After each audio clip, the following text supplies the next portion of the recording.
Hola, mi nombre es Marisa Glave y estamos en Más Allá de la Coyuntura. Hoy, en el programa que transmitimos desde otra mirada, vamos a hablar de quién paga las cuentas de la pandemia. La ministra Alba nos ha dicho que tenemos una espalda financiera sólida, es verdad, ahora vamos a contarles por qué, pero así como tenemos una espalda financiera sólida, tenemos problemas estructurales muy serios.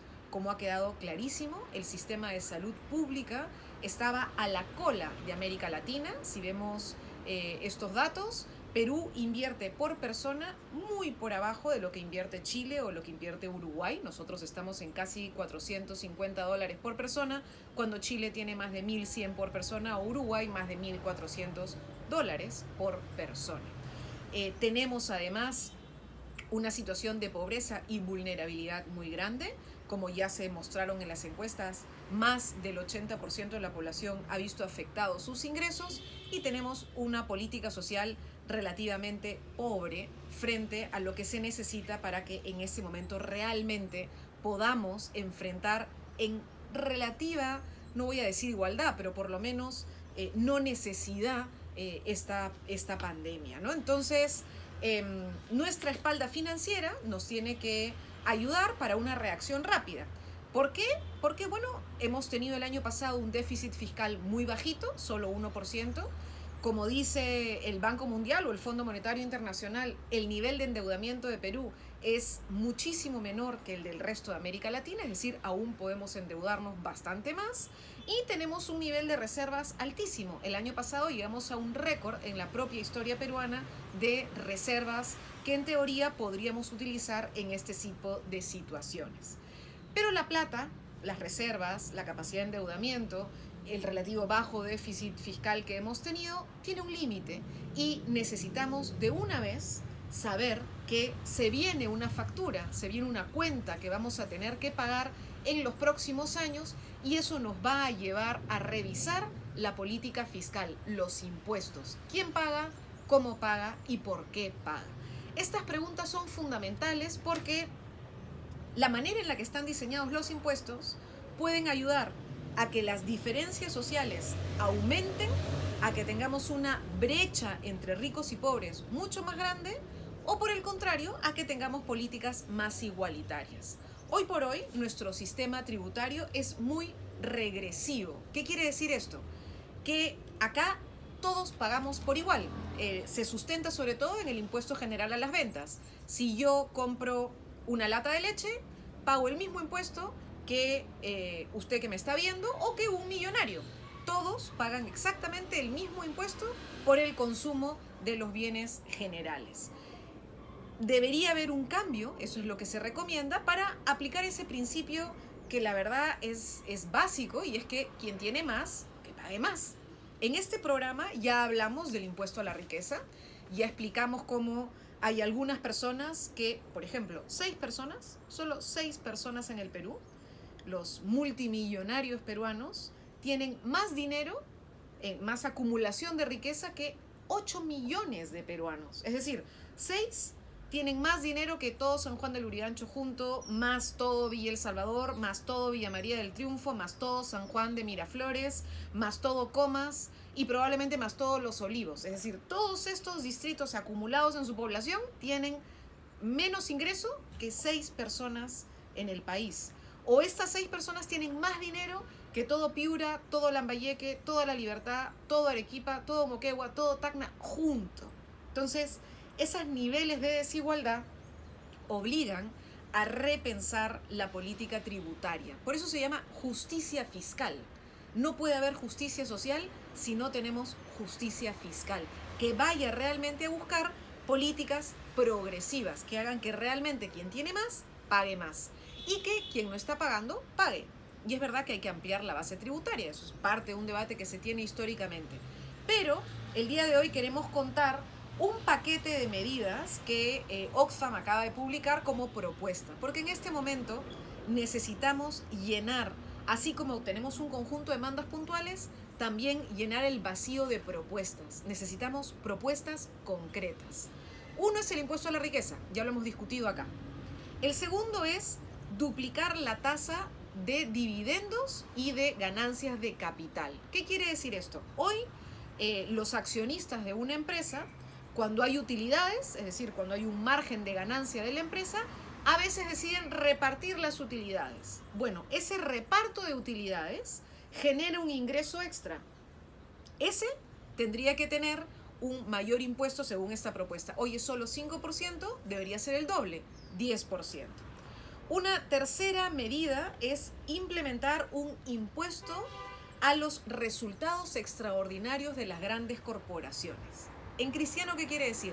Que cuando hay una empresa o una industria que gana mucho más de lo previsto, tiene que haber una elevación de su impuesto. Esto ocurrió cuando nosotros tuvimos en el Perú, por ejemplo, una época del boom de las industrias extractivas, la minería en particular. Nosotros teníamos un sistema que les cobraba un impuesto pensando en que deberían ganar pues 100, pero de pronto ganaron 2.000, es decir, muchísimo más de lo que venían ganando los años anteriores, y no se pudo aplicar un impuesto a esta especie de sobreganancia. La propuesta que ustedes pueden descargar, que hemos colgado en el link de esta publicación y pueden analizarla con un poco más de debate, plantea que si una empresa tiene, ojo, grandes corporaciones, tiene más de 10% por encima de utilidades que el récord histórico de los últimos 5 años, tiene que pagar un poquito más de impuestos. Cuarta medida, el impuesto digital.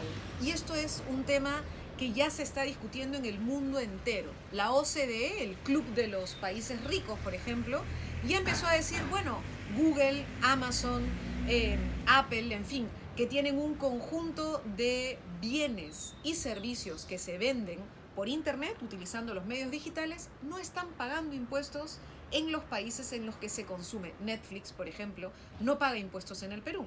Uber no paga impuestos en el Perú. Entonces, hay una discusión en la OCDE. El Perú es parte de los 137 países que están discutiendo cómo cobrar el impuesto digital, pero ese consenso probablemente demore. Mientras tanto, Francia, España, pero también Indonesia, la India, están ya cobrando, aunque sea una pequeña fracción, a Facebook, a Twitter, a Netflix, a las distintas empresas que utilizan la economía digital para que las ganancias no se queden solamente con los dueños, sino que paguen un poco de impuestos que hoy no están pagando.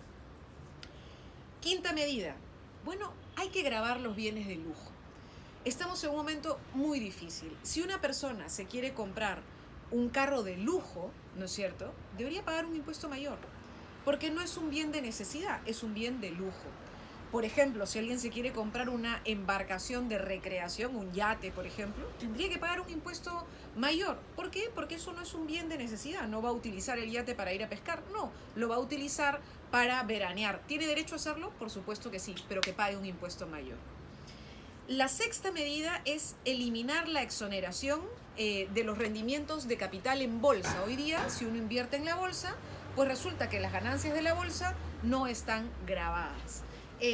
Estas 6 medidas, que serían de relativo corto plazo, se inscriben dentro de una propuesta ya más de mediano y largo plazo, que es generar un nuevo pacto fiscal, un nuevo acuerdo entre todos los miembros de la sociedad de cuánto vamos a pagar al Estado, y que ese pacto fiscal tenga también una respuesta del Estado sobre transparencia en el uso de los fondos.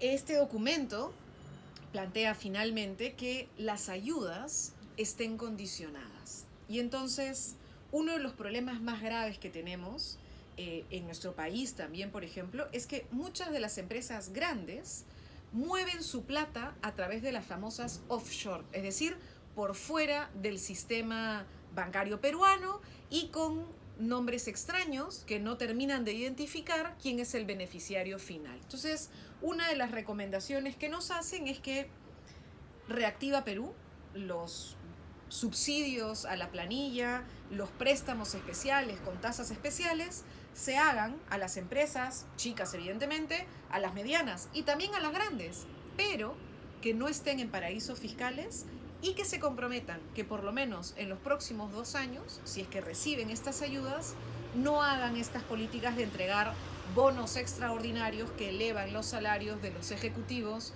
que terminan ganando muchísimo dinero en el marco del rescate. El programa de hoy ha buscado entrar en el debate en el que tenemos que entrar ya, que es el de las propuestas. No podemos permitir que solamente la CONFIEP, no podemos permitir que solamente los grandes capitales sean quienes vayan al gobierno y le digan, bueno, estas son las medidas a aplicar. Desde la sociedad, desde la academia, desde las organizaciones sociales, tenemos también que presentar propuestas concretas y hoy día estoy contenta de poder haberles contado algunas de las 6 medidas que propone este documento